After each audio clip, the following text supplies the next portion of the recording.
you are raising your hand saying, oh my gosh, but this is so different than my perspective.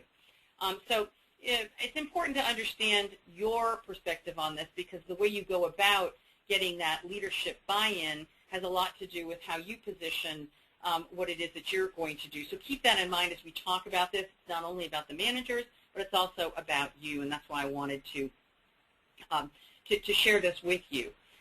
Now, as we look at that, one of the questions that came up just a moment ago was, well, gee, can your HPDI preferences change over time? Yes, they can, but it's not a casual change. And so what we found is that that our preferences stay pretty much stable unless we've had a major change in our life, major job change, career change, or life change.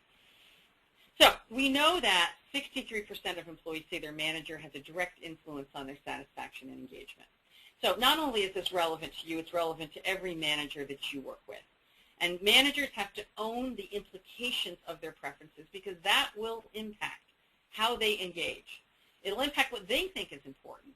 Often we engage the way we like to be engaged, right? I know I worked with somebody for years who just said to me, well, you know, I don't understand why this person is coming in, sharing all this detail. I'm just drowning in detail, and it drives me crazy, and I'm not going to spend a lot of time providing them with detail. Huge disconnect from a very big picture leader and their direct report who brought a whole lot of green perspective.